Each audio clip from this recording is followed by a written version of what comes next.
Radyo Pilipinas. Radyo Publiko. Radyo Pilipinas. Radyo Publiko.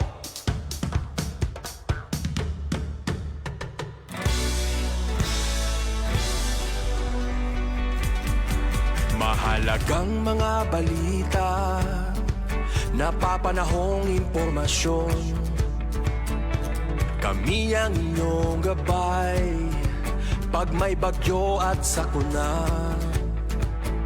Serbisyo ng gobyerno kapag may nangangailangan.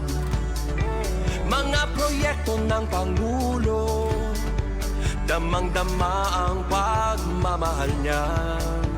Tulay ng mga hinaing, ang problema ng bayan ating lulutasin. Tulay sa himpapawid, tulay ng pagbabago. Radyo Pilipinas, Radyo Publiko. ng bagong Pilipinas. Radyo Publiko. Radyo Pilipinas, Radyo Publiko. ng bagong Pilipino. Mga proyekto ng Pangulo, damang-dama ang pagmamahal niya. Radyo Pilipinas, Radyo Publiko. ang boses ng Pangulo.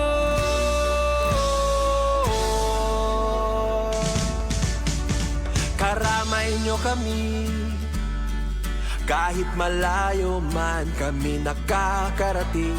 OFW magsasaka, buhay ay iba't iba, san mang lugar ng bansa natin. Tulay ng mga hinaing, ang problema ng bayan ating lulutasin. Tulay sa himpapawid, tulay ng pagbabago. Radyo Pilipinas, Radyo Publiko. ng bagong Pilipinas. Radyo Publiko. Radyo Pilipinas, Radyo Publiko. ng bagong Pilipino. Mga proyekto ng Pangulo, damang-dama ang pagmamahal niya. Radyo Pilipinas, Radyo Publiko. ang boses ng Pangulo. Radyo Publiko.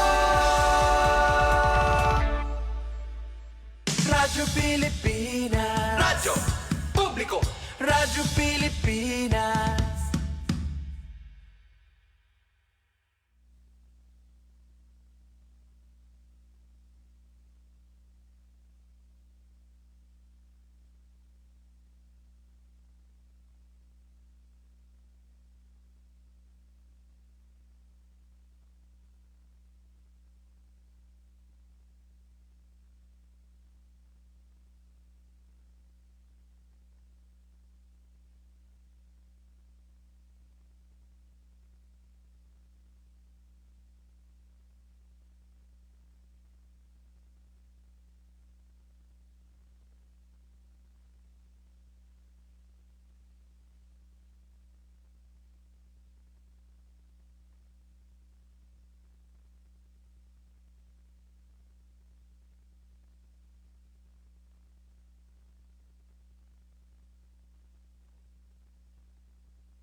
pakinggan, panoorin, agaran in real time, o balikan sa pag-scroll up and down. Mga balitang dapat malaman, impormasyong tunay at napakikinabangan. Saan ka man, sa buong kapuluan.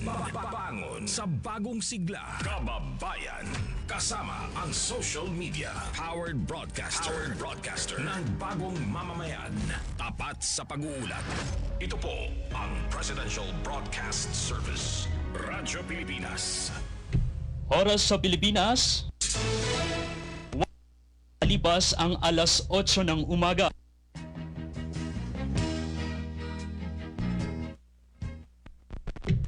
Magandang umaga, Bicolandia. Isang mainit na pagbati mula sa Good Morning, Bicolandia. Kami po ang inyong kasangga sa mga balita at kaganapan sa buong rehiyong Bicol. Ako po si Gary Carl Garillo. Sa bawat umaga, kami po ang inyong tagapaghatid ng mga pinakamahalagang impormasyon sa makabagong serbisyo at proyekto sa ikakaunlad ng Bicol sa bagong Pilipinas. Si Nancy Medjabilio po ito. Huwag palampasin ang mga kwento at talakayan na magbibigay linaw at gabay sa inyong araw. Good morning, Bicolandia! Narito na po ang mga ulo ng balita ngayong umaga. Aktibong kaso ng COVID-19 sa Bicol umabot na sa mahigit 800. Mahigit 8,000 Bicolano makikinabang sa Project Lawa at binhi ng DSWD. Mahigit 34 million pesos na halaga ng mga bagong kalsada sa Albay, malaking tulong sa mga magsasaka at motorista. Para sa ating ulat agri, high dams malaking tulong sa irigasyon at kalikasan ayon sa NIA. Para naman sa palitan ng piso, palitan ng dolyar at piso pumalo na sa 58 pesos. Pambabasto sa pampasaherong jeep, hinihikayat ang pag-report sa pulisya. Para sa ating balitang nasyonal, panukalang gawing permanente ang loan at financing program ng Department of Trade and Industry para sa mga micro, small and medium enterprises. Nasa plenaryo na ng Senado. At mamaya pakaabangan rin ang ating ulat panahon at bantay bulkan. Gayon din sa ating episode ngayong araw sa ating Good Morning Bicolandia, makakasama natin ang Regional Director ng Police Regional Office 5, si Police Brigadier General Andre Perez Dizon. Simulan na natin ang ating talakayan at balitaan.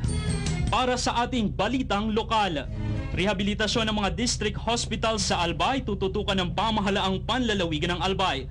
Pakinggan natin ang buong detalye mula kay Paul Hapin. Isusulong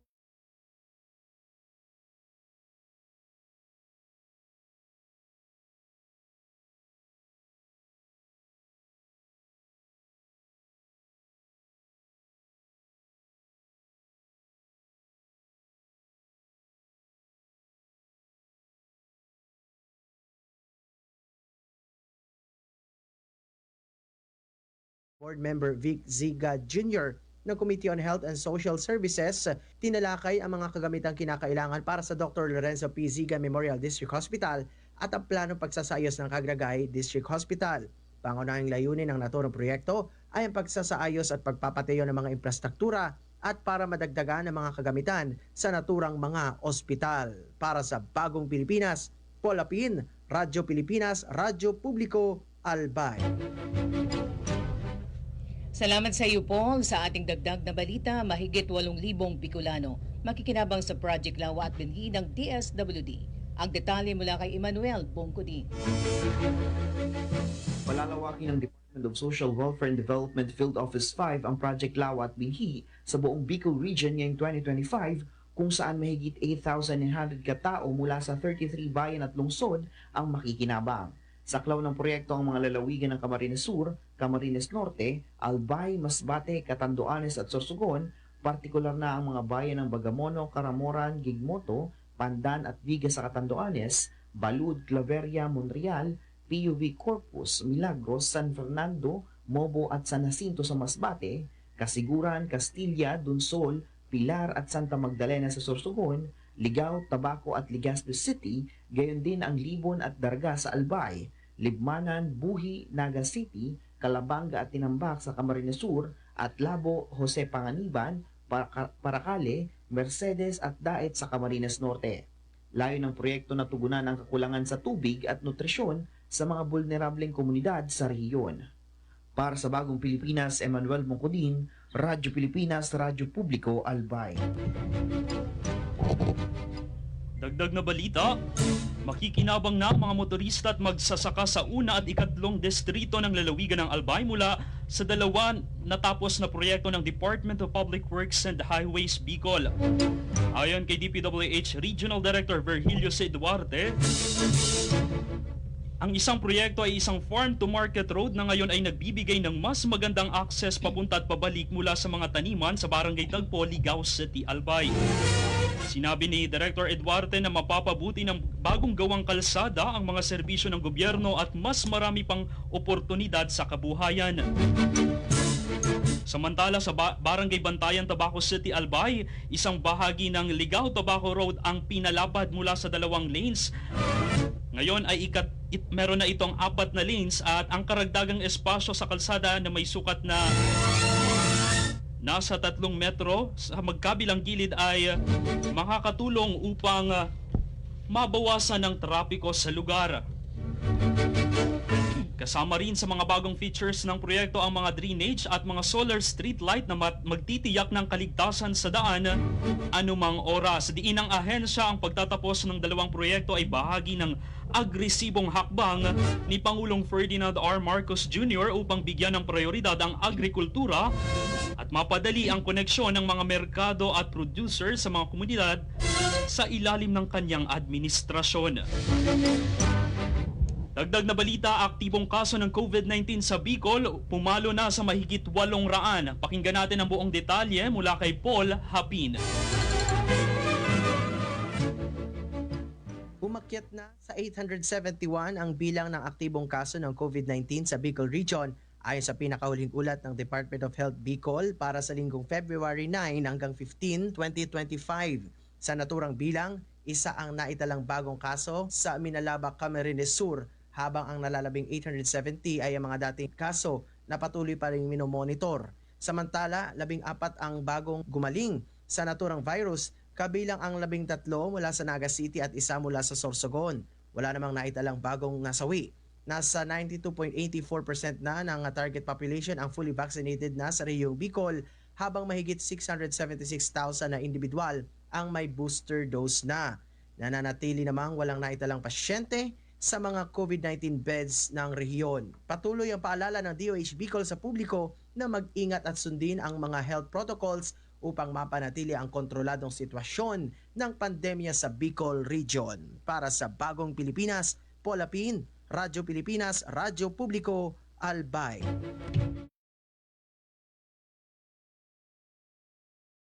Ay dams, malaking tulong sa irigasyon at kalikasan ayon sa NIA, ang report ni Eman Mongkodin.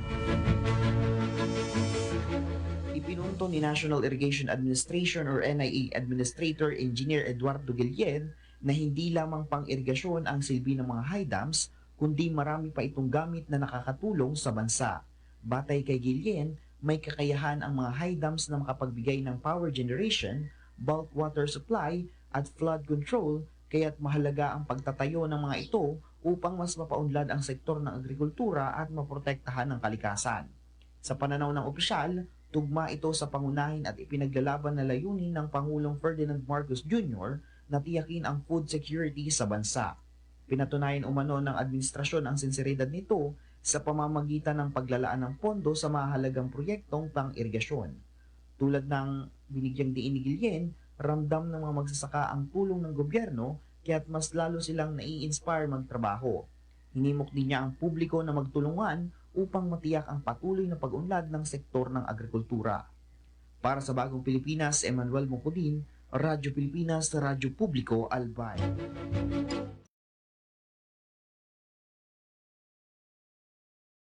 Ang halaga ng dolyar laban sa piso ngayong Pebrero. Batay sa datos ng Bankers Association of the Philippines, ang palitan ng piso kontra dolyar ay nagsara sa 58 pesos, mas mataas kumpara sa naunang na itala nito sa nakaraang buwan. Ayon sa mga eksperto, ang paggalaw ng palitan ay maaaring maiugnay sa mga kaganapan sa pandaigdigang merkado at patakaran ng gobyerno sa pananalapi. Pinapayuhan ng publiko, lalo na ang mga negosyante at OFW, na manatiling updated sa pagbabago ng exchange rate. Para sa ating police report ngayong araw, pambabasto sa pampasaherong jeep, hinihikayat ang pag-report sa pulisya. Nagpalabas ng formal na pahayag ang Daraga Municipal Police Station hinggil sa kumakalat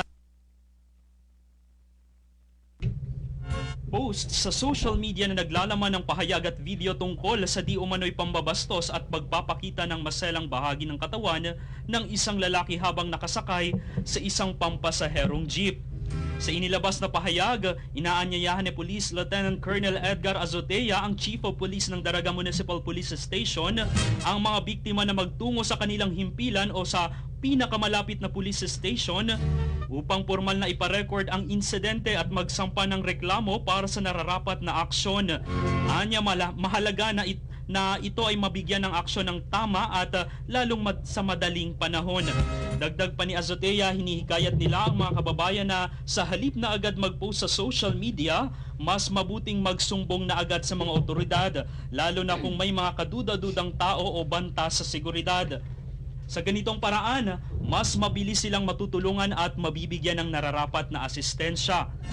Patuloy na binibigyang diin ng pulisya ang kahalagahan ng tamang pag-report at pagtutulungan upang mapanatili ang kaayusan at kaligtasan sa buong rehiyong Bicol. Sa ating dagdag na balita, ito po ang sa nasyonal, nakatakda ng talakayan sa plenaryo ng Senado ang panukalang batas na layong gawing permanente or gawing institutionalize ang loan at financing program ng pamahalaan para sa mga micro, small, and medium enterprises o ang Senate Bill 2985. Ayon sa sponsor ng panukala na si Senate Committee on Trade Chairman Senator Alan Peter Cayetano, sa ilalim ng panukala ay magiging permanente or permanent ang budget ng Pundo sa Pagbabago at Pag-asenso ng Program or P3 ng Department of Trade and Industry. Dito ay papautangin ng Small Business Corporation na DTI ng hanggang 2 milyon piso na puhunan. Ang walang collateral, ang mamaliit na negosyo. Gagawan rin ito ng cash assistance at capacity building programs upang mas makasabay sa kompetisyon. Pwede itong makuha ng mga maliliit na samahan ng mga gustong mamuhunan gaya ng samahan ng mga tricycle at jeepney drivers, operators, gayon din ng mga magsasaka, mangingisda at maliliit na tindero. Ipinunto ni Cayetano na 80% ng mga manggagawa ay nasa MSMEs kaya dapat lang silang suportahan. At sa ating balitang pampalakasan, 2 milyong halaga ng cash incentives para sa ilalaan ng pamahalaang panlalawigan ng Albay sa mga atletang makakasungkit ng medalya sa Palarong Bicol. Pakinggan natin ang buong detalye ng balita mula kay Paul Hapin. Pakita ng tuloy-tuloy na suporta sa mga atleta ng Albay, maglalaan ng 2 milyong pisong halaga ng cash incentive ngayong taon ang pamahalaang lalawigan ng Albay para sa mga atleta makakasungkit ng medalya ngayong paparating na Palarong Bicol sa March 22 to 29, 2025 na gaganapin dito sa Legazpi City. Ayon kay Acting Governor Glenda Bongao, makakatanggap ng tig 10,000 pesos sa mga gold medalist, 8,000 pesos sa mga silver medalist at 5,000 pesos naman sa mga bronze medalist. Layunin na aniya ng naturang insentibo ay para lalong ganahan at galingan ng mga atletang albayano ang kanilang mga kasanayan sa sports. Isa rin sa target ng lokal na pamahalaan ay muling makamit ng Albay ang pagiging top 1 o overall champion sa Palarong Bicol ngayong taon. Sa ngayon, nagsisimula na aniya ang 35 araw na in-house training ng mga atletang napili mula sa nakarang Palarong Panlalawigan na ginanap sa Ginubatan Sports Complex. Para sa Bagong Pilipinas, Paul Apin, Radyo Pilipinas, Radyo Publiko, Albay. Salamat po sa ating ulat panahon. Shareline magdudulot na malakas na pag-ulan sa ilang bahagi ng ating bansa, lalo na sa Bicol. Ang detalye kay Eman Bongkadi. Nagbabala ang pag-asa sa matinding pag-ulan na dala ng shear line sa ilang bahagi ng Luzon at Visayas. Ngayong araw, inaasahang makararanas ng malakas hanggang matinding pag-ulan ang Isabela, habang katamtaman hanggang malakas na pag-ulan naman ang mararanasan sa Cagayan, Quirino at Aurora. Bukas apektado rin ang Isabela, Aurora, Catanduanes, Albay, Sorsogon, Northern Samar, Eastern Samar, Southern Leyte, Dinagat Islands at Surigao del Norte. Sa Biyernes, tatama naman ang masamang panahon sa Sorsogon, Masbate, Northern Samar, Eastern Samar, Samar, Biliran, Leyte, Southern Leyte, Dinagat Islands at Surigao del Norte. Pinapayuhan ng publiko at mga kinauukulang ahensya na maghanda laban sa posibleng pagbaha at landslide lalo na sa bulubunduking lugar. Maglalabas pa ng panibagong update ang Pag-asa mamayang alas 11 ng umaga. Para sa Bagong Pilipinas, Emmanuel Bungkudin, Radyo Pilipinas, Radyo Publiko, Albay. Para naman sa ating Bantay Bulkan, PVOX walang naitalang pagyanig sa Bulkang Mayon sa nakalipas na 24 na oras. Ang buong detalye ng balita mula kay Paul Hapin. Walang naitalang volcanic earthquake at rockfall event ang Philippine Institute of Volcanology and Seismology of PVOX sa Bulkang Mayon sa nakalipas na 24 oras ayon sa kanilang pinakauling ulat ngayong umaga, February 19. Sa kabila nito, nakataas pa rin ang alert level 1 sa bulkan at naidala din ang mahinang banaag o crater glow, ngunit naaaninag lamang sa telescope. Nasa 348 na tonelada bawat araw naman ang ibinugang sulfur dioxide ng bulkan base sa monitoring ng ahensya noong February 17. Umabot naman sa 500 metro ang taas ng plume o pagsingaw ng bulkan, ngunit nasa katamtamang pagsingaw ito at napapadpad sa kanlurang hilagang kanluran at kanluran. Nakapagtala din ng mahinang pamamaga ang bulkan. Sa kabila nito, pinagbabawal pa rin ang pagpasok sa loob ng 6-kilometer permanent danger zone at pagpalipad ng anumang sasakyang panghimpapawid sa ibabaw ng bulkan. Nagbigay din ng paalala ang ahensya sa publiko na maaaring maganap ang biglaang pagputok o steam o phreatic explosion sa bulkan o magkaroon ng rockfall mula sa tuktok ng bulkan. Maaari ding maganap ang pagdaloy ng lahar kung may matinding pag-ulan. Para sa Bagong Pilipinas, Paul Hapin, Radyo Pilipinas, Radyo Publiko, Albay. Okay, maraming salamat. Yun po ang ating first part. Balitaan po dito sa Radyo Pilipinas sa ating Good Morning Bicolandia. Babalik po tayo sa part 2. Kanina pa yung ating guest, sir. Apologies sa ating regional director ng PNP Bicol. Sir, thank you very much. Snappy salute sa inyo. And si Police Brigadier General Andre P. Perez Dizon, ang director ng PNP Bicol, with our PNP Regional Director, si Police Lieutenant Colonel Maria Luisa Calubakib, ang ating Regional Information Officer ng PRO 5. So magbabalik tayo, konti lang po itong paalala sa ating viewers sa Good Morning Bicolandia. Stay put po kayo dan at babalikan natin yung part 2, ang ating guest, siya po ang maiden guest ng ating Good Morning Bicolandia. A bit lang po, may konting paalala yung ating technical group.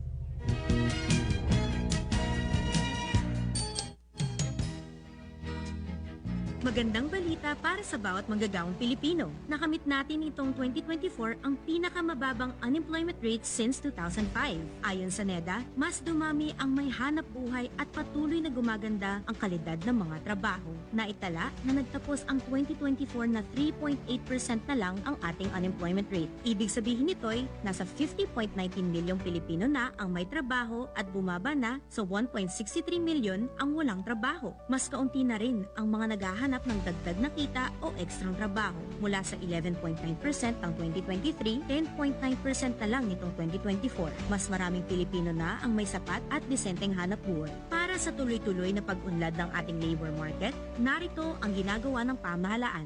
Enterprise-based Education and Training Framework para matiyak na ang skills ng ating mga manggagawa ay tugma sa pangangailangan ng industriya. Inclusive work arrangements para mabawasan ang hadlang sa trabaho, lalo na sa kababaihan at kabataan. Action Fund and Emergency Repatriation, agarang tulong para sa mga OFW na nangangailangan.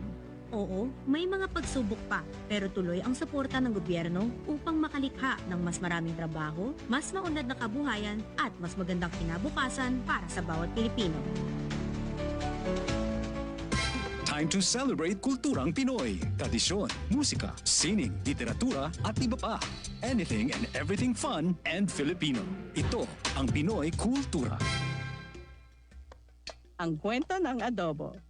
From its humble beginnings sa hapagkainan ng mga Pilipino noong ika-16 na siglo to 21st century international tables, adobo, the most famous and the country's national dish, speaks of our culture, the sour and the salty, the sweetness and spice, mixed with the richness of tender chunks of pork or chicken, sometimes both together. It has traveled provinces, crossed continents to inspire chefs and delight peoples across the seas. Traditionally cooked in clay pots, the Spanish gave the name adobo to the dish, from adobar, which means marinade. It is an indigenous cooking method that uses vinegar and salt to preserve food in the tropical climate. It's been cooked a multitude of ways. Simple, may maanghang, merong may coconut milk, depende sa rehiyon na siyang pinanggalingan. It's so flexible, it can create various and sometimes new tastes. Panlasang Pinoy has listed 31 of what they call insanely delicious adobo recipes. There's the traditional chicken adobo, simple, made with chicken, soy sauce, vinegar, garlic, peppercorns, and bay leaves. There's adobo that varies in color and taste, adobong dilaw, adobong pula, at adobong puti. At hindi lang lutong chicken or pork, may adobong tahong, adobong kangkong, and chicken feet adobo. The New York Times once shared on Twitter a simple chicken adobo recipe as comfort food to cook in the middle of winter. The Food Network had its own adobo recipe, and there is apparently a Spanish chicken adobo with chocolate. This humble but iconic adobo is not without controversy. Wikipedia says a trade department once announced plans to standardize the most popular Filipino dishes to make them easier to promote, starting with the adobo. Maraming hindi natuwa.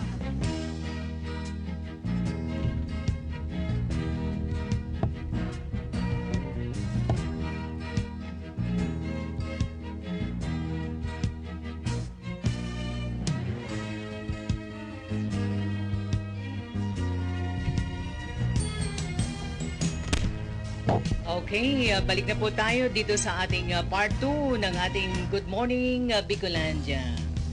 Yan, well, kanina pa yung ating guest ngayon na mga kaibigan, ang ating Police Brigadier General Andre Perez Dizon, Regional Director ng PNP Bicol. Nandito na si Sir, medyo mataas yung ating music, no? Ayan. Okay, Sir. Sir, good morning. Magandang umaga. Good morning, Bicolandia po, Sir. Good morning, Ma'am Nancy. At sa ngalan po ng Police Regional Office 5, ang Team Kasarog Caps, kasama ko dito ngayon ang ating Regional Public Information Officer, si Ma'am Malu Kalubakib. Kami ay bumabati sa mga bumubuo ng programang ito sa Radyo Pilipinas. Good morning, Bicolandia po, Ma'am. At sa lahat po ng nanonood at nakikinig sa ating ngayong Huwebes po, Ma'am. Sir, maraming salamat. Kayo po yung pinakauna na bisita sa aming revival, resumption nitong Good Morning Bicolan. Indeed, good morning. Napakalaking karangalan po, Ma'am. Maraming salamat, Sir, sa inyo pong oras. Nandiyan lagi partners namin ng Philippine National Police. Sir, maganda po ito siguro. Una muna, alam ko very busy po kayo, but hindi kayo nag-atubili na maging guest namin dito. Well, nakikita natin lahat yung mga men in uniform. Lalo na po, this early, maaga kami, Sir, umaakyat dito. Yung mga nakabike, paghapon naman yung ating mga motorcycle. But anyway, siguro, Sir, ano po yung mga priorities muna natin ngayon? The fact na very busy po tayo dito sa preparation sa national and local election this coming May. Totoo po yun, Ma'am. Nung nag-imbita po kayo, ang pumasok po kagad sa ating isipan ay ito ay gobyernong station at gobyernong activity, bagay po na bigyan natin ng priority kasi isa po talaga sa mga nais nating gawin ay yung palaging ipaalam sa ating mga tao ang ginagawa ng ating pamahalaan. No? Hindi po nagkukulang ang ating gobyerno sa paglingkod sa kanyang mga nasasakupan po. Okay. Good to hear that, RD. So talagang, alam niyo naman, nung I still remember, nung una po, nung nag-pledge of yung pledge of support. Nandun lagi po kami sa Radyo Pilipinas. Gary is always there. Ang team po ng Radyo Pilipinas. Nandun po kayo, Sir. Yung ating PNP and the rest of the government agencies, of course, ang Commission on Election. For now, Sir, ano po yung mga dapat maalala, kumbaga dapat makita ng ating taong bayan? Of course, yung mga checkpoint, kumusta po sila sa iba't ibang lugar sa Bicol. Ano dapat tandaan ng taong bayan kung bakit ito mahalaga po? Opo, sa lado po ng Philippine National Police, tayo po ay nagpo-focus ngayon sa law enforcement at sa crime prevention na may kinalaman dito sa darating na eleksyon sa Mayo 12. So isa po sa mga tinututukan natin ay yung pag-intensify natin ng checkpoints at pagpapatupad nito na kung saan tayo po ay umaani din ng accomplishment. So kasama po yung pagsuporta natin sa ating COMELEC at ang iba pang security forces ng gobyerno ng kasama na po yung mga stakeholders, mga media na ating katuwang sa pagsiguro ng darating na eleksyon ay mapayapa at tagumpay po, ma'am. Yes sir, maganda po yun at alam talaga ng ating mga kababayan, ito pong napakahalagang papel ng ating Philippine National Police. Ano po? Okay. So ano po itong tingnan natin sir, kumbaga yung in terms of accomplishment sir dito po sa mga checkpoints, how is it now nang magsimula po yung paglalagay natin ng ating mga checkpoints? Totoo po yun, ma'am. Yung ganban po natin, umani tayo ng 16 na incidents. Tapos sa incidents na ito, nagkaroon ng 17 na firearms na confiscate at 17 arrested person. So, ito po ay bunga mula nung January 12 na nagsimula tayo nitong gunman po, ma'am. At nag-implement tayo ng COMELEC checkpoint po, ma'am. So tuloy-tuloy po ito sir. Nakikita rin natin ito sir, aside sa mga along the way, may nakikita po tayo sa mga area of convergence like sa mga terminal, sa airport, of course sa mga pandalan.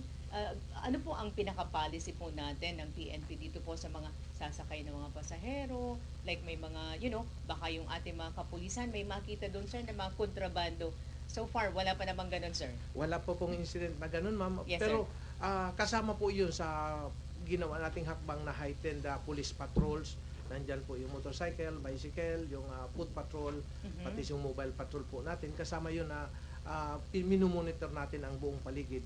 Nang sa gayon, hindi lang po doon sa checkpoint sila mag-focus kasi ang talagang may mga masasamang loob, umiiwas yan po doon sa announced na checkpoint yung ina-expect nila. So, tinatry din po natin yung mga hindi nila ina-expect na lugar. So, baka sakali magkaroon sila ng accomplishment po doon ng ating mga polis. Ayun. So, kami sir, witness talaga. Nakikita namin yung mga members ng Philippine National Police. Alam mo ba sir, nakikita na mga naka-uniform sila. Yun ang talagang, yung kapag ka naramdaman mo, nakita mo nandyan yung member ng Philippine National Police, safe ka na kung ano man yung mga iniisip na masama nung iba, well, mapipreempt na po sir. Totoo po yun, ma'am. Ang pinakagiyan natin dyan, ma'am, ay yung bilin ng ating Pangulo nung siya ay naupo. Ang una niyang binilin ay gusto niya na ang bawat pamilyang Pilipino ay safe na naglalakad sa kalsada kahit na sa gabi. At sinundan po ito ng direktiba ng ating Chief PNP na si Police General Romel Marvil na gusto niya satisfy yung community sa performance ng ating mga pulis. So yun po ang pinapatupad natin dito, ma'am, sa Bicol na nilabas po natin yung mga pulis sa kalsada, especially during rush hours, para nang sa gayon yung nabanggit nyo na yung makita yung pulis ng ating mga mamayan ay sapat nang makaramdam sila ng seguridad sa kanilang buhay. So pati po Sabado at Linggo nandoon po binabantayan natin na ginagawa ng ating mga pulis ang ginagawa nila kasi yung mga commanders dapat they are personally supervising their men. Pag hindi nila ito tinitingnan, may tendency nagkakaroon ng chance na hindi magawa ng ating mga personnel yung tamang dapat gawin nila. So kailangan po talaga yung close supervision ng ating mga commanders. So yun po, ma'am, ang patuloy po nating ginagawa dito sa Bicol po. Sir, isa po sa mga naalala natin sa ating coverages during election, may mga lugar sir na dinedeclare na areas of concern. For Bicol, how is it po? Napakaganda po ng sitwasyon dito sa Bicol, ma'am, dahil sa buong region, isa lang po ang ating lumalabas na area of concern, ma'am. Isa lang. So good to hear that because previously, mukhang may mga ilang lugar sir na natukoy. So isa lang ang ngayon. Sa ngayon, okay. Baka pwede bang sabihin or not? Pwede pong ilagay sa isang lugar sa may bandang Masbate po. Ayun, opo. So na-publish din noon yung mga politicians, nag-aalaga ng private armed group. How are they now? So far, negative po tayo sa monitoring ng mga private armed group sa ating region po ngayon. No? Na ninanais natin na walang lumutang hanggang matapos at may ideklara po yung mga nanalong kandidato po.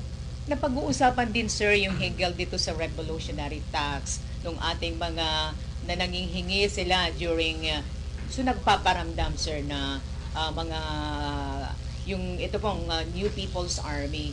Kumusta po ito, sir, ngayon? Mayroon bang ganong incident now reported sa PNP in other areas?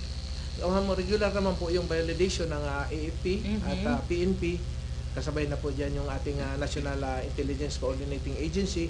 So far, ma'am, wala pong lumulutang na may nanghihingi ng permit to win and permit to campaign na mga communist terrorist group po. Okay. Sir, for now, nakatutok tayo sa preparation. So as of the moment, today is Feb 19, sir. How would you assess now the total preparation of PNP Bicol in terms, sir, of percentage? Palagi ko pong binabanggit na ma'am na nasa 99.9% po, ma'am. Dahil talagang mula pa nung third quarter last year, nag-prepare na po tayo, ma'am.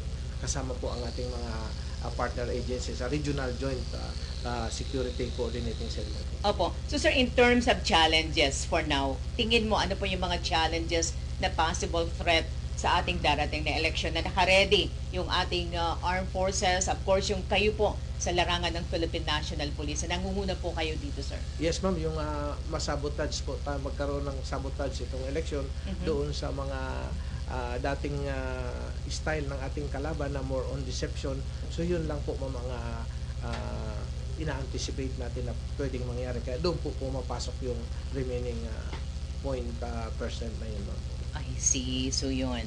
So yun po mga kaibigan, narinig natin talaga, sir, na kami po very active sa pag-cover sa mga nangyayari sa ating events, programs ng Philippine National Police. Kami, sir, partner po yung Radyo Pilipinas from day one hanggang sa tuloy-tuloy po ito, sir. Kumbaga forever partnership. Yan.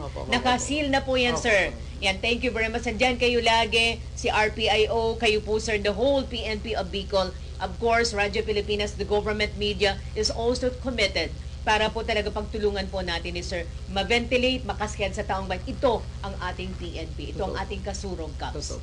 Ayun. Sir, may iba ho tayo na mukhang ito po kasi napag-uusapan yung crime index. Kumusta po ito? Pwede ba natin malaman? Kumusta po yung report natin in terms of crime index ng Bicol kamuan last year and as of the moment, sir? Opo, ma'am, if we are going to compare the period last year tapos ngayon, yung January, malayong bumaba po yung ating incident ngayong taon dahil from 1,883 to 1,636 po, ma'am. So, more than 200 po yung nabawas na incident. And out of this 1,636 is 1,332 ang nasolve ng ating PNP at lumalabas na nasa 81%. At yung remaining na 20% ay part doon ay under investigation at part doon ay na-clear na, ma'am. So, more than 10% nung figure na yun ay na-clear, ma'am. Ibig sabihin na i-file yung kaso, hindi pa nahuli yung suspect. So yun ang category ng clear. Pero yung solve, ma'am, nahuli yung suspect, nasampahan yung kaso, yun ang nakakategorize na solve po, ma'am. So 81%. Sabi mo nga po 10% na sir yung natitira. Na-clear, ma'am. Na clear. So more or less 91%. So we'll say 9% yung balanse. Good. So sir, dito po sa crime index natin, almost 91% yung solved. The remaining is less than 10%. Mga ano-ano po ito, sir? Can you categorize what kind of crimes? Ano po ito? Yes, ma'am. Ang nasa top priority nito ay yung theft, ma'am. Theft? Yung rape, ang sumusunod po, ma'am. Opo, ma'am. At ang iba ay yung reckless imprudence, yung mga aksidente po sa kalsada, ma'am, na in-involve ay motor at mga sasakyan po, ma'am. So, iyon. Opo, Pero in terms of big crimes, saan po yun nakakategorize, sir, of this crime index na sinasabi na? Yun ma'am, crimes against property and crimes against person, ma'am, yung dalawa na category na index crimes. So. Can we, kung picture natin, sir, titingnan across the country, where is PNP Bicol? In terms of crime Yes, solution, efficiency. We are always on top of the situation, ma'am, and we are gaining our stride against those criminals, ma'am. Okay, congratulations, sir, to that. And nakikita natin talaga yung ating kapulisan. Alam mo, sir, sabi ko nga, pag PNP na yun, nagbabiyahe ko, ay wow, mayroon ditong pulis. Sabi ko sa mister ko, pag nagbabiyahe kami, sir, diba, do you remember one time, tumawag ako sa inyo, sir, can you help us about this? Ito ang gusto kong i-share sa mga kababayan po natin nakikinig sa Radyo Pilipinas. ito pong PNP, kaibigan natin. Isang text lang po kay RD, isang Viber lang kay PIO, nandyan po sila. Yun. Kaya, pag nandyan po ang police kampante ho tayo. Yan, sir. So, yun. So, maganda po ito, sir, na pag-uusapan natin itong crime index na to. Kasi, meron akong, kumbaga, dinebag na information na it was published and wag ko na pong banggitin na ngayon daw, tumataas yung krimen. Sabi ko, naku, mukhang hindi naman tama yung data niya. That is why sabi ko kay Gary, invite nga natin si RD para ito po yung total picture ng Bicol. Na hindi totoo na tumataas yung krimen, kundi pababa. Opo. Ayun. Sabi mo nga po, yung before, ilang percent po yun, sir? Yung 183. Opo, ma'am. 1,800. 1,883, Opo. Ngayon, 1,600. 1,000. Yes. Sabi ko mukhang wala siyang data. Opo. Angan ko sana siya, sir, ng data. Opo. Ang kwan lang siguro, ma'am, na mabanggit natin is yung cybercrime na hindi nagre-report, ma'am, unreported. Ito po yung reported lang sa police. Mataas, ma'am, kasi hindi nagre-report yung mga victim ng online scam, yung cybercrime na ang iba, ma'am, ay biktima kalalakihan dahil doon sa pag-video-video nila. Okay. Natatakot na sila mag-file kasi ilalabas po yun sa korte na binidyo nila, ma'am. So, ayaw nilang mapahiya sa pamilya. So, yun ang mga example sa nabanggit po siguro na yun, ma'am, na tumaas dahil hindi nila nire-report sa PNP. So, pati na po nga, ma'am, yung ibang na-slash daw yung bag sa daraga, na ma-found out natin, ma'am, na hindi ni-report sa PNP. So, bagay po talagang kailangan may report para matulungan natin na ma-solve or mahuli yung suspect po. So yun po, dapat mag-report sa pinakamalapit na stasyon ng pulisya, Opo, sir. kailangan maipablatter, ma'am, ma-inform talaga yung PNP, ma'am. Kasi doon po din ang PNP kukuha ng ideya kung paano nila masusolve po yung incident na yun po. May mga hotline naman po sa yung mga different police stations Opo, natin. ma'am, isa po yun, ma'am, sa ating palaging halos araw-araw na sa... Tsaka, ma'am, yung mga yung ating social media, nandun na po yung hotline natin sa cover ng Opo. natin. So, Yung, no reason... Screensaver nila, ma'am, nandoon po. No reason na wala silang pupuntahan. So, pwede sila tumawag sa 911? Pwede rin po, ma'am. Yeah, Pwede rin po, ma'am. oo. Dati sa national na po, ma'am. Opo, ma'am. So, i-relay na lang po kung saang lugar. Opo, ma'am. Ayun. Pero, So, ma'am, ngayon kasi yung kabataan mabibilis. Kaya ma'am, nilaunch talaga natin itong kabataan kontra kriminalidad. Okay. Dahil we are making our youth aware na sa kanilang murang edad, pwede na silang maging bayani, makatulong sa nation building, sa peace and order, especially dito sa mga nangyayaring violence against women and children. Isa po yun sa mga hindi na-report, pati itong mga online scam na karamihan ang nabibiktima yung mga nanay nila na basta na lang napapaklik doon sa mga clickable links na yun pala ay napapahamak na. So, yung paglunsad natin ito, yun ang hinihingi natin na tulong sa ating mga kabataan na bantayan ang ating paligid, tulungan ang PNP na ma-prevent ang crime or ma-solve dahil sila ang nakakakita. At pag sa ngayon, ma'am, marami pong makikita sa news na binidyo or pinictura ng bystander, in-upload niya, nakikita ng pulis, natutulungan po kaagad, ma'am. Kaya malaking bagay po talaga na pag may na-witness tayo na untoward incident or a crime incident, pwede nilang i-report sa police or i-upload sa social media. Nagkakaroon po ng ideya yung ating PNP. Kasi mayroon din po tayo, ma'am, na mga cyber patrollers.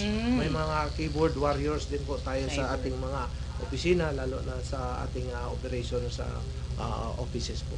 Sir, maganda po. Gusto ko pong ma-elaborate nyo po itong kabataan kontra kriminalidad and yung cyber patroller. Maganda nating i-feature ito, sir. Expound nga po nito.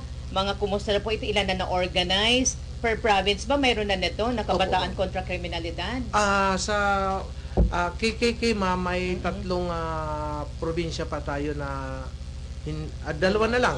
Kamsur, tsaka Catanduanes, Albay, tatlo, ma'am. Tatlo po, ma'am. Yung So, wala Naga, pa? opo, tatlo na lang. But this month po, ma'am, ila-launch natin yung remaining na 3 na yun, ma'am. Ano po yung meron na? Yung Masbate, Masbate, Cam Norte po, ma'am, Sorsogon, Naga. Naga. Opo. Ano po yung role ng kabataan to be part of this kabataan kontra kriminalidad? Opo, ma'am. Kinoin po natin na KKK kasi yung mga nauna nating bayani, si Nagat Andres Bonifacio at Dr. Jose Rizal, nasa murang edad nila, ma'am, nag-lead na sila ng kagalang-galangan, kataas-taasang kagalang-galangan, katipunan ng mga anak ng bayan. KKK po yun, ma'am. So ito po, pinapatay natin na pwede na po sila maging leader, pwede na silang maging hero sa kanilang lugar dahil binibigay natin sa kanila, ma'am, yung impormasyon na sila yung susunod na hahawak ng leader ng ating lipunan, ng ating gobyerno. So dapat sa panahon nila, ma'am, mapayapa na, sa panahon nila madali nang mahuli kung mayroong krimen na ginawa, madali nang masolve dahil sa murang edad nila, ma'am, na-expose na sila. Na-expose, may experience na sila, nakatulong na sila sa gobyerno. At ang kabataan din, ma'am, ini-encourage din natin na wag mag-umasa sa magulang, kundi tulungan mismo ang sarili nila. Kasi walang ibang tutulong sa sarili nila kundi yung mismong sila na i-capacitate nila yung sarili nila, aralin nila kung hindi nila alam ang isang bagay kasi hindi po sapat yung doon sa four corner ng classroom. Correct. Kailangan may self-study na sa ngayon, ma'am, ang bilis ng mag-aral ngayon kasi kung gustong matuto ng tao dito na lang sa ating mobile phones, pwede na tayong matuto sa ating sariling paraan. So yun po ang encouragement, yun po ang purpose nitong KKK natin, ma'am, na we are making aware of our youth na they have to take care of our place, our country when it comes to peace and order, to taking care of our nature, ma'am. Kasi ang Pilipinas mayaman sa kalikasan. Yeah. So yung pagbantay sa ating mga kagubatan at mga karagatan, yung basura, sa maging responsible na sila at their very young age. Kasi sila rin po, ma'am, ang Correct. hahawak at magmamana nitong lugar natin.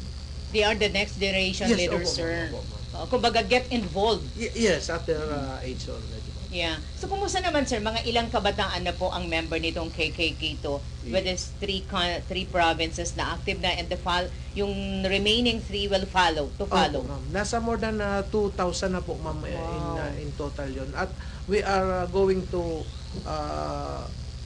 organize, operationalize and mobilize ng mga KKK sa bawat bayan po, ma'am, bawat barangay. Bawat barangay. So, maganda to, sir. Makakascade natin. Like, this coming election, kung active sila. Yun po din, ma'am, ang Ang isa sa ganda nito, purpose sir. nito. Magiging crime watch po ang Crime mga bata. watch at the same time. Okay. So, yun, sir, yung anong relasyon nitong cyber patroller? Are they young or iba naman tong grupo? Mga pulis po natin yan, ma'am. I Yung see. mga nasa police community relations natin, ma'am. Tinitingnan nila yung mga nakapost sa social media, Okay. kung yung mga positive, negative, yung may mga May mga bogus. ma'am. Yun po, ma'am. Tsaka may IT unit tayo, ma'am. Mga cybercrime unit natin, ma'am. Yun, opo. Yun ang mga nila, ma'am, mga trabaho po nila. So, wag mag-atubili yung mga biktima ng cybercrime. Opo, ma'am, kasi bawat istasyon natin capable ng mag-entertain ng victim ng cybercrime na i-cater na po ng station at kapag kaya sa level ng station, ma'am, doon na masosolve. Pag hindi kaya, medyo complicated, dadalhin po yan sa region kasi may mga gamit po tayo dito sa regional office na pang-trace, pang-forensic ng mobile phone po. So, yung nasabi mo kanina na medyo yung iba nag-aatubili because baka gamitin yung video against them. So, nahihiya sila. Exactly, So, ma'am. ano, Maraming sir, yung cases po yan. assurance natin for the public who are listening right now na probably biktima sila, medyo nahihiya lang, sir. Because, naku, baka lumabas yung aking Opo, ma'am. video. Opo, wala. Paano yun, sir? Yun talaga, ma'am. Ang napag-alaman nga natin sa ating cybercrime unit, mga karamihan mga professional din, ma'am. Kaya ayaw nilang ma-humiliate sa korte kasi ilalabas po talaga yun, ma'am, sa korte. So, Okay. ang sa atin ngayon, ma'am, mag-ingat na lang po na never expose your private parts Exactly. sa camera para safe na mag-ingat po talaga ako. Tama sir, ulitin natin yung reminder. Baka nakikinig kayo dyan. Ako, mahirap na. May sex scandal kayo dyan. Ako sir, talagang, Exactly, ma'am. syempre, nako, nag-trending na. Opo, Wag ma'am. naman. Opo. Di ba sir? Ganun Opo. po, ma'am. Ayun. So be careful. Sabi ni sir, marami kasi sir, yung mga naniniwala sa mga chat-chat, wag, mas maganda pa rin yung face-to-face. Exactly po, ma'am. Maniguro po, ma'am. Kaya, ayun din, kasama doon sa mga online scam, ma'am, na wag basta-basta mag-bitaw ng pera kapag ito Correct. ay hindi natin sigurado ang... Kasi ako po mismo, ma'am, biktima ako. Oo, talaga sir? Oo, yung nagpagawa ko ng sasakyan, nung binabayaran ko na through GCash, tumawag yung gumawa ng sasakyan, hindi naman yung sa akin kasi nahack na yung account ko. So, Oh. lessons learned, ma'am, tawagan na lang na Apo. i-deposit ko na itong bayad ko, tapos malalaman natin kung siya pa rin yung kausap natin. Oo. Correct. So, Uh-huh. kahit wag magpakakumpiyansa po, ma'am, talaga pag bitaw ng pera. Tama yun, sir. Marami din na may kaibigan din ako na ganun nangyari. Kaibigan natin sa pamamahayag na nahack pala yung kanyang account. Di niya alam. Nabigay niya yung padadalhan niya. Kagaya po nangyari sa Decent inyo. experience. Napadala na, nahack. Opo, ma'am. Di mo na mabawi yun. Ako, careful. Sabi ko nga, face-to-face na lang. Puntahan na lang Yan natin. talagang Pag- very safe, ma'am. Opo, kung involve yung money, halimbawa naman, teka muna, tawagan natin. Oo. Minsan din nangyari na po yan, sir. May na, parang something so-solicit na ito ngayon for church event. Wala naman so hindi duda. Sabi ko, pwede ba mag-video muna tayo? Oo, exactly Para po, ma'am. ma-sure ko kung ikaw talaga yun. Exactly po. Ayun. Thank you, sir, for giving Let that. us make ourselves a hard target sa mga criminals, ma'am. Target hardening. Yeah, tama po yun, RD. Mag-ingat sa cybercrime. Pero for now, ano sir yung kalimitan dito sa cybercrime na nare-report? Yung may love scam ba sir? Kasi na-remember mayroon love scam Marami noon. po, ma'am. Marami, ma'am. Oh. Kasi ang mga Pilipino, madaling makuha ang loob, ma'am. Mahulog ang loob, ma'am. Oo nga. Sa kausap. Saka mahirap basta sa makipag-eyeball, di mo kilala. Oo, kamuntik na rin ako niyan, ma'am. Naniguro lang ako. Talaga sir. Ang ganda ng, ang ganda ng picture sa profile. Yun pala, hindi. Oo, naniguro lang talaga. Sabi ko, hey, I'm a cop. Hindi na. Kasi ano din sir, deceiving din talaga yung mga Deceiving, ma'am. Opo. photo, tayo doon, yung ine-edit. Deceiving at saka ano yung paano nakakaakit. So mag-ingat, i-confirm mo tama galing from RD. Mag-ingat ho tayo, tadipisil na kapag saka wag po yung basta magtitiwala magsasend kayo ng video. Exactly po. Kung hayaan mo siya mag-video, Opo. tingnan mo siya kung sino talaga siya. Ayun. Thank you very much, Sardi, for giving us that warning Yes. sa ating mga kababayan. Careful. Mag-ingat po kayo, lalo ngayon na malapit na naman yung end ng klase, baka magpapadala sa anak, yun pala sir, na-hack na yung account ng anak. Isa din po dyan, ma'am, sa binabantayan natin kasi may mga magulang na ginagawang hanap buhay yung mga anak. Oh, Sa talaga sir? cybercrime. Yung Nakakalungkot. Mayroon po bang yun. ganun Mayroon kaso? dito sa atin sa Bicol, wala pa Wala naman naman so na far. sa ibang lugar po. Yung nanay mismong nagpapakita ng private parts ng mga anak na nakakalungkot po. sila mismo yung kanilang perpetrator. Yung parang sex trade sir na Opo. sinasabi. Ay, mag-ingat kayo dyan. So, mahirap na po. Yung mga anak natin, tama ito sir, nakabataan kontra kriminalidad. Iyon po, ma'am, ang purpose kasi ang bata, ma-report niya lang. Kasi kahit hindi po yung direct member ng family, basta yung private person, may personal knowledge doon sa nangyayari, we can file case at kukuha po yung tatanggapin po yung husgado po. Dito sir sa KKK, may age limit ba yung mga pwede mag-member? Paano ho? Isinimula natin, ma'am, sa 15 to 20s, ma'am. Kasi yung youth ata, ma'am, ang kategory ng youth ng UN is 15 to 24. Okay. So sa atin naman, ma'am, ang children, 18 below. So yun po, ma'am, ang kategory. So basta capable ng mag-communicate, ma'am, mga nakabataan, isasama po natin. Okay, I will assign my production head, Gary, sir, na i-feature po ito, sir, na kabataan kontra kriminalidad. Kasi ito yung mga kabataan na ito, yung ibang hindi pa nagme-member, may encourage natin sila na mag-member. So kung ano sila, ano mga ginagawa nila para ma-feature natin, sir. Opo, ma'am. Or kung hindi man sila member pa, ma'am, maging aware sila na pwede silang magpakita ng care sa bayan sa pamamagitan ng pagsumbong ng mga nalalaman nilang or nakikita nilang or nasasaksihan nila na untoward incident or crime po. Okay, pag may event kayo, sir, o kung mayroon, Gary, siguro another assignment to Gary sa PNP. Mag-feature natin to, maganda to, kabataan kontra kriminalidad. Kung RD, you can talk to them and perhaps si RD and si RPIO Opo, ma'am. para ma-feature natin what are this group? Ano tong mga kabataan na Yes, to? ma'am. May magtatanong po kasi dyan, ma'am. Mhm. Di ba may KKDAT na? Yung KKDAT, kabataan kontra droga at terorismo. So parang doon lang nagpo-focus yung kabataan natin. Whereas pag kriminalidad, ma'am, pasok pa rin yung dalawa na yon. Drugs and terrorism are both crimes pa rin po yun, ma'am. So yung what if yung violence against women and children, itong cyber crimes o yung crimes against persons and properties. So yun po, ma'am, ang saklaw nitong kriminalidad nun. Kumbaga encompassing na po ito, sir. Encompassing, ma'am. Wow, maganda. So Gary, please take note of that feature natin to. Una itong binanggit natin ni RD. KKK, i-feature natin to. Atong mga kabataan na to. Anong mga nagawa na nila, sir? Opo. And what to do. Opo, ma'am. Yan, maganda, okay? So maging active, baki-baka, get involved. Sama natin dito sa Radyo Pilipinas. Pwede sila, sir, mag-volunteer, okay? So sir, maganda to. Marami talakayan to sa PNP series po ito. Abangan po ninyo magiging regular program ng Kasurog Cups dito po sa Radyo Pilipinas sa mga susunod na araw. So yun, marami tayong susundan dito po sa PNP. Sir, alam ko very busy kayo, no? So, pasensya na, medyo natagal-tagalan po yung inyo pong paghihintay. Sir, maganda tong accomplishment ng PNP, sir. Yung SWAT challenge.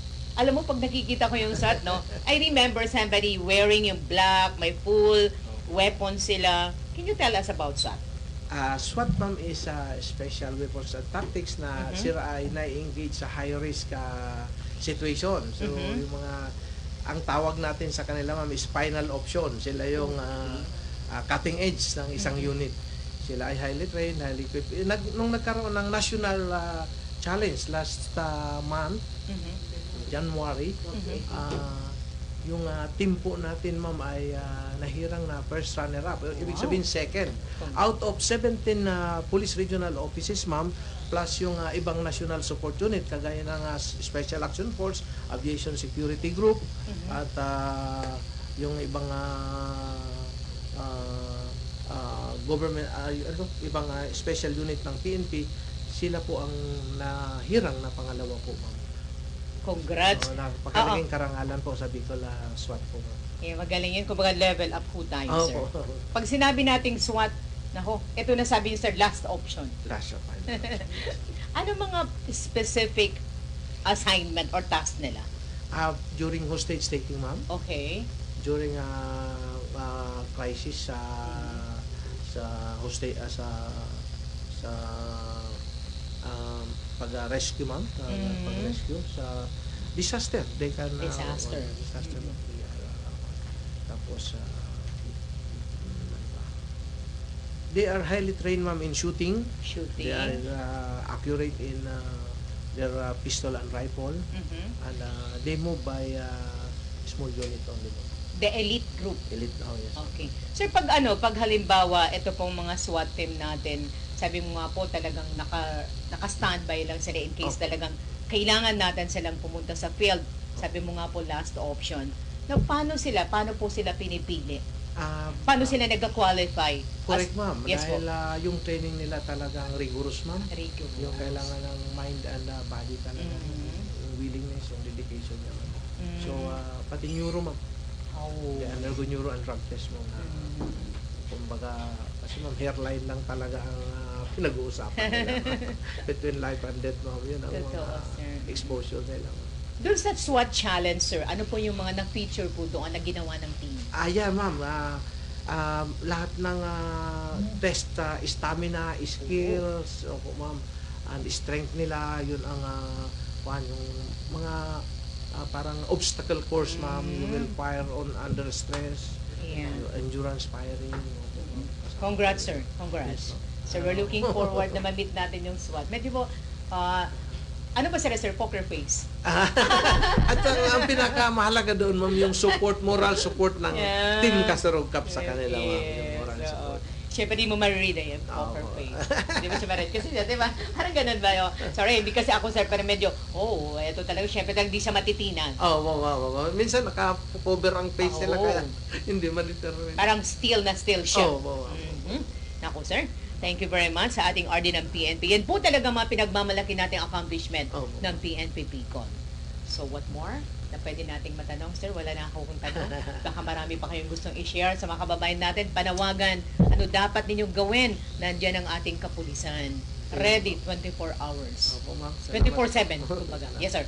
Tayo ni Sir Larry, Ma'am Nance, maraming salamat sa pagpapaunlak at pag-imbita sa amin dito. Yun nga pinaka slogan ng PNP ngayon, yung battle cry ng PNP na sa bagong Pilipinas, gusto ng pulis, ligtas ka. So, Okay. patuloy po tayo makikipagtulungan sa ating kapwa taga-gobyerno na pagtulungan natin na itaas pa yung antas ng ating paglilingkod sa bayan.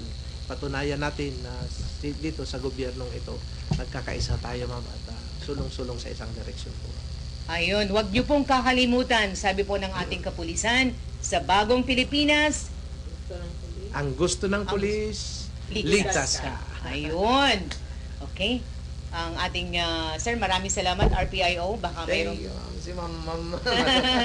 Thank you very much. Sa inyo po, sir. Maraming salamat. Diyos mabalas Magkikita mo. tayo, sir, sa 24. Opo. Opo, And nagbaka sa Sunday. Anyway, nandiyan ang ating RPI. Thank you very much, sir. Thank Sa you. inyong partnership. Sabi ko nga, forever na seal. Opo. Yung Pinky swear pa yan. Palakpakan po natin ang ating kasurog cups. Maraming Thank you, salamat. ma'am. Sabi ko nga earlier, snappy salute. Oo, ma'am. Ito po si Sir Thank na RD na talagang, saan mo to makita, sir? Ano lang, snappy yan, napaka-smart. Pero talagang pag minsan kengkoy po siya. What you see is what you get, ma'am. No, Yeah. no inhibitions, no pretensions, ma'am. Thank you very much, sir. Yes, ma'am. Kailangan namin ang kagaya po ninyo. Opo. Thank you, ma'am. Pagpalain po ang Philippine National Police, magbabalik po tayo sa iba pang part ng ating Good Morning, Bicolandia.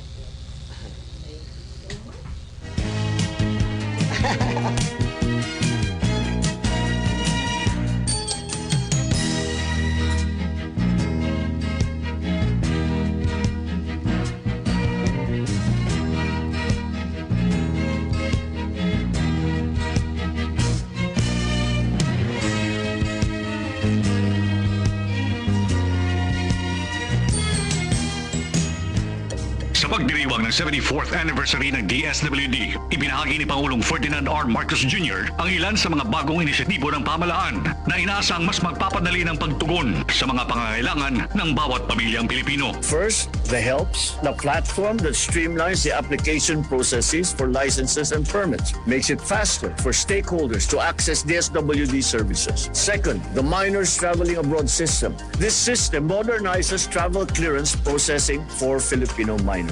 And lastly, the Pamilya sa Bagong Pilipinas program. This initiative aims to strengthen family development and welfare in every stage of life, recognizing that nurturing households are the cornerstone of a thriving nation.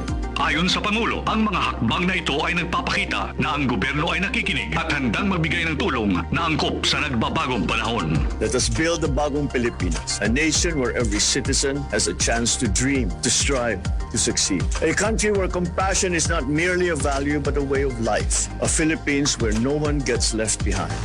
Para sa iba pang mga balita at impormasyon, manatiling nakatuto. Tapat sa pag-uulat. Radyo Pilipinas. Radyo Publiko 738. Time to celebrate kulturang Pinoy. Tradisyon, musika, sining, literatura at iba pa. Anything and everything fun and Filipino. Ito ang Pinoy Kultura.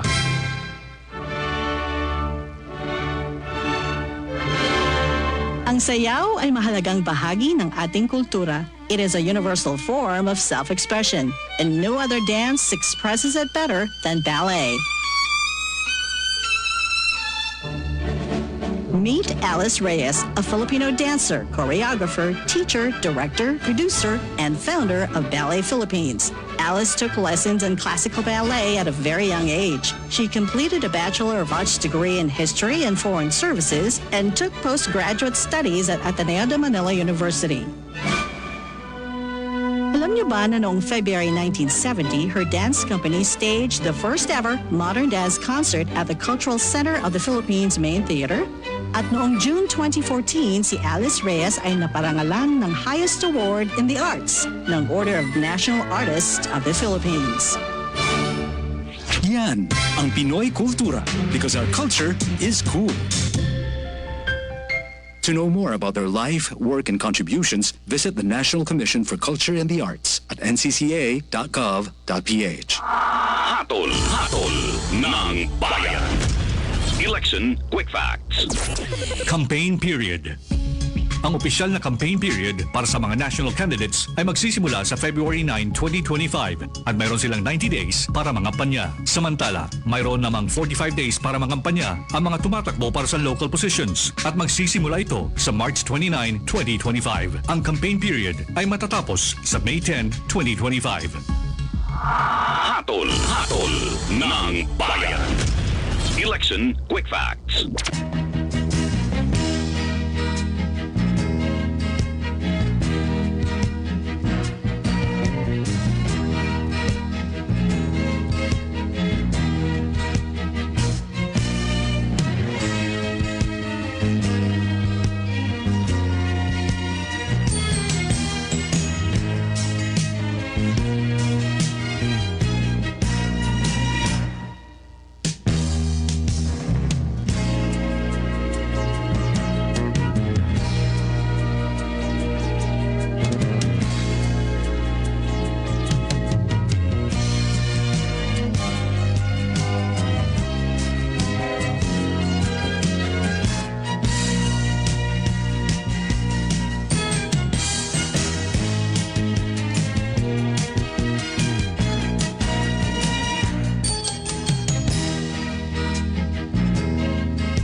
At yan po muling nagbabalik ang Good Morning Bicolandia. Dito lamang mo yan sa Radyo Pilipinas Albay official Facebook page. Gayon din po na cross-posted po ito sa official Facebook page ng PNP Kasurog Cups. At yan, at para sa ating kanina po, napakinggan nyo yung talakayan mula kay PNP Regional Director, PNP Bicol Regional Director, Police Brigadier General Andre Perez Dizon, kasama ang ating host, syempre si Ma'am Nancy Mediavillo. At para sa ating tanong ni Mayon, kung nakinig kayo, maaari nyo itong sagutin. Anong programa na kilala bilang KKK ang inilunsad ng PRO 5 o Police Regional Office 5 upang labanan ang pagsugpo sa kriminalidad sa Bicol Region? Yan po, mamaya magpo-post po kami sa official Facebook page namin itong tanong ni Mayon at maaari ninyong sagutin ito.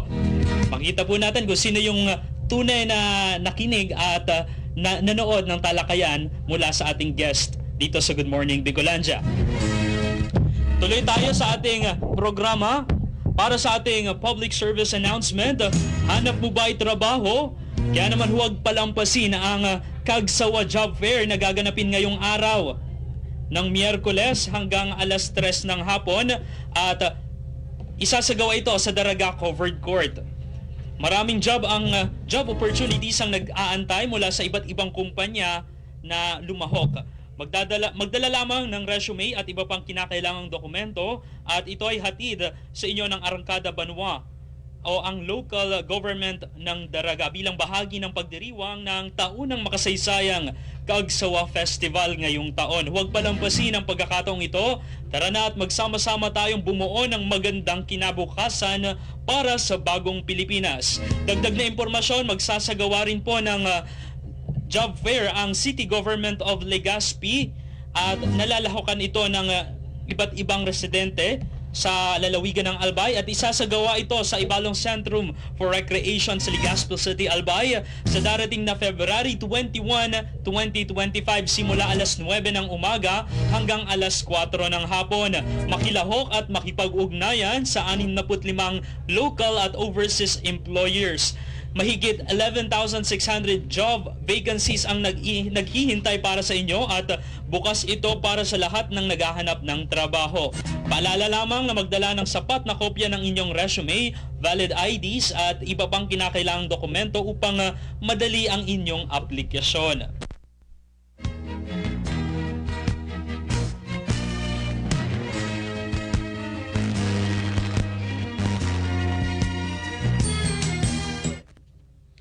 At yan po ang ating episode sa ating programang Good Morning Bicolandia sa ating sa ngalan ng mga bumubuo ng Radyo Pilipinas Albay, sa aming station manager na si Ma'am Nancy Mediavillo, ang aming kasamaan sa TEV, sa aming tech head na Sir Sammy Balindan, JM Olarte, Sir Joshua Bustamante, ngayon din si Lawrence Figuracion, at naman dito sa production, kasamahan natin ang ating masisipag na reporter, Paul Hapin and Emmanuel Bongkodin. Ganyan din sa aming admin na si Ma'am Sen.